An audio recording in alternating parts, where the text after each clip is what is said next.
ठीक है, क्योंकि ये जो लालच है, ये जो कर्ज है, जिसका हम लोग टॉपिक करेंगे, अगर आपके पास इंटरनेट, आजकल सारे फोन के ऊपर भी इंटरनेट है, वो यूट्यूब, मेरा नाम मेरी सारी अपलोड वीडियोस वहाँ पर होंगी। तो उसमें एक कर्ज की वीडियो भी है जो एक यहाँ पर चैनल के ऊपर कई दफा वो चली भी है, और कर्ज की आप वीडियो और उसको सर्मन्स को आप हमारे वहाँ पर देख सकते हैं।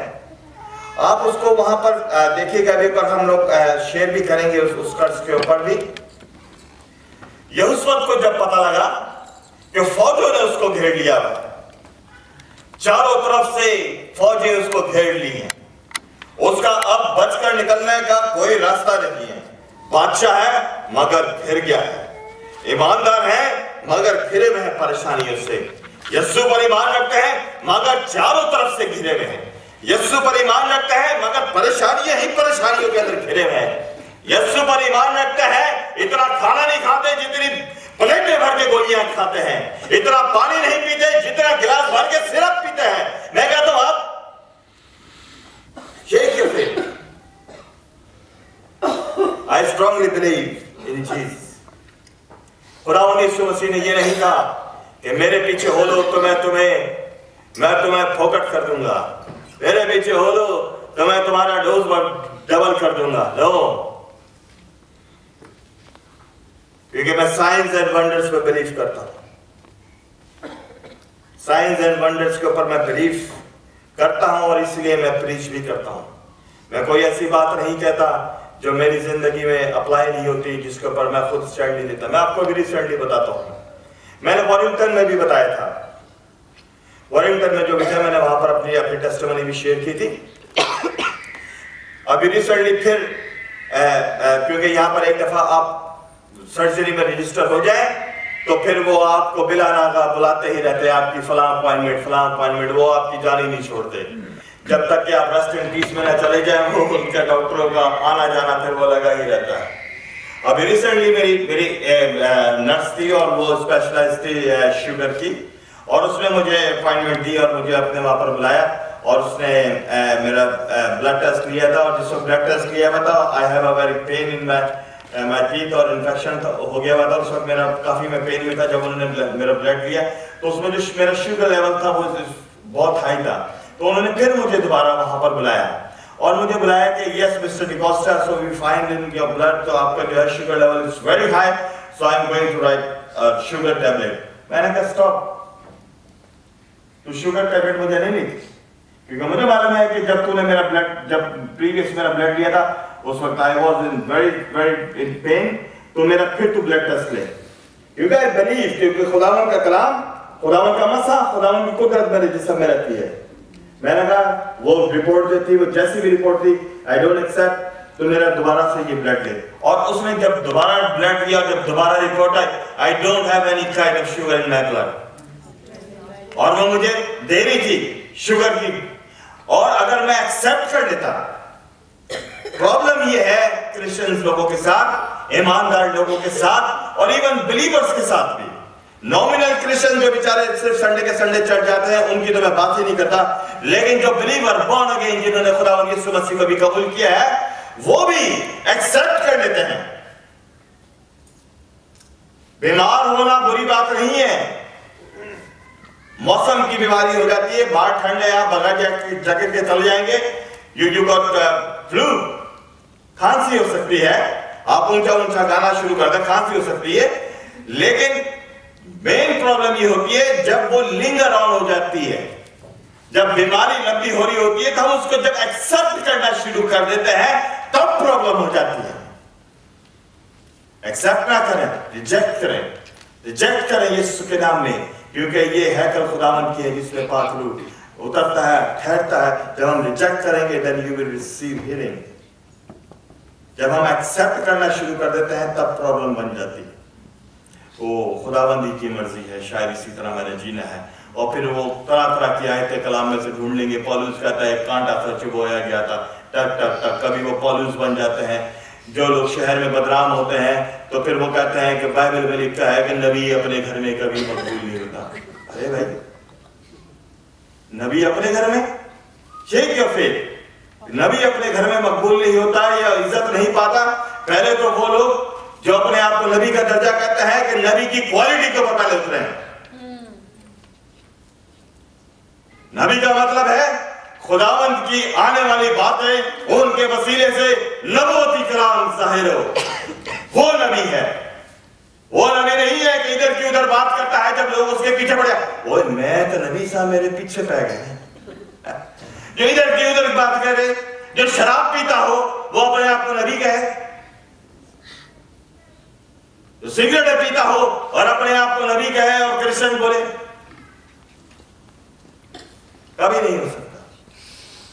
एक क्राइटेरिया है खुदावंद का कलाम करने का, एक क्राइटेरिया है खुदावंद का लोगों को चूज करने का, एक क्राइटेरिया है खुदावंद अपने लोगों को इस्तेमाल करने का, और वो उस क्राइटेरिया को हमने जब तक पूरा नहीं करेंगे खुदावंद इस्तेमाल नहीं करेगा।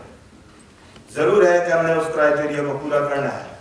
यहोशू को जब पता लगता है कि उसको आगे पीछे से लोगों ने घेर लिया है, फौजों ने उसको घेर लिया है, लोगों ने आके उसको खबर दिए चारों तरफ से तू घिर गया है बादशाह, अब तेरे भागने का कोई प्लान नहीं है, अब तू निकल नहीं सकता। मगर बादशाह यहोशू बड़ा वाइज और बड़ा अक्लमंद था। जब उसको पता लगा कोई तरीका नहीं, उसने कहा तुम्हारे लिए कोई तरीका नहीं होगा, क्योंकि मैंने कलाम में पढ़ा है कि तेरे दुश्मन आएंगे एक रास्ते से, भागेंगे 7 रास्तों से, मैं उस खुदा को मानने वाला हूं। खुदा की कुदरत को पहचानता था, वो खुदा की गैरत को और खुदा की वफादारी को पहचानता था। उसने कहा कि ठीक है, चारों तरफ से आए, मेरे पास भी फॉर्मूला है।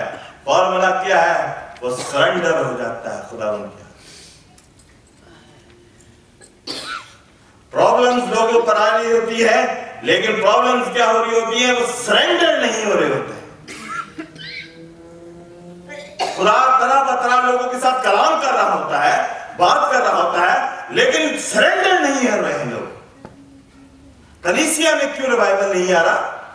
कलीसिया में इसलिए रिवाइवल नहीं आ रहा, और एशियन कम्युनिटी के अंदर इसलिए रिवाइवल नहीं आ रहा।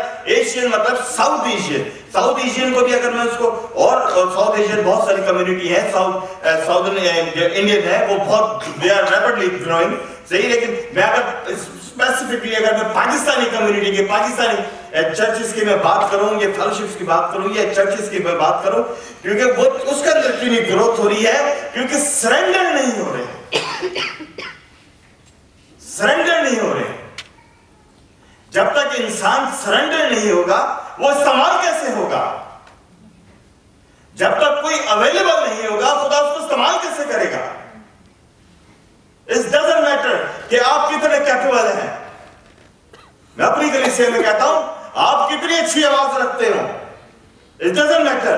आप कितना अच्छा म्यूजिक बजाते हो, इट डजंट मैटर। अगर आप अवेलेबल नहीं है, तो खुदावंद भी आपको नहीं इस्तेमाल करेगा। जो अवेलेबल होगा उसको खुदावंद कैपेबल बना देगा। आपकी कैपेबिलिटी खुदावंद की हुजूरी में इतनी नहीं है। वो निकम्मों को चुनता है और उसको इज्जतदार लोगों में शामिल कर देता है। जो अवेलेबल होगा, सरेंडर होगा, खुदावंद उसको इस्तेमाल करता है। चाहे आपके पास आवाज हो या ना हो, लेकिन आप उसकी आवाज के आगे शुरू होते, सरेंडर होते हैं, तब आप। और जब यहोशू को पता लगता है कि उसको चारों तरफ से उसको घेर लिया गया है, बाइबल ये कहती है कि उसी वक्त वो सरेंडर हो जाता है, हाथों को उठा लेता है कि खुदावन, अब मैं नहीं, मैं तो सिर्फ इस मुमलिकत का, यहूदा का बादशाह हूं, मगर मैं जानता हूं तू मेरे ऊपर भी बादशाह है, तू सारे जहां का बादशाह है। इसलिए दाऊद कहता है कि मैं तो सिर्फ इस जहां का बादशाह हूं, ऊंचे करो दरवाजे, क्योंकि वो बादशाह सवालों का आने लगा है। इसलिए हमें तैयार होना, और वो सरेंडर हो जाता है। सिंपल फॉर्मूला है, सरेंडर।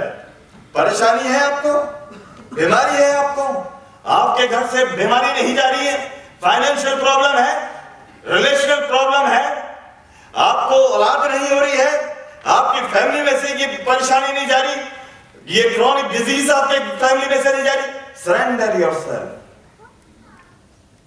अगर सरेंडर नहीं होंगे, कभी रिवाइवल नहीं है। कलीसियाओं में और शहरों में किस तरह में जा रही होती है जब कलीसिया सरेंडर हो जाती है, वन स्पिरिट हो जाती है, फिर रिवाइवल आना शुरू हो जाता है। सरेंडर होना।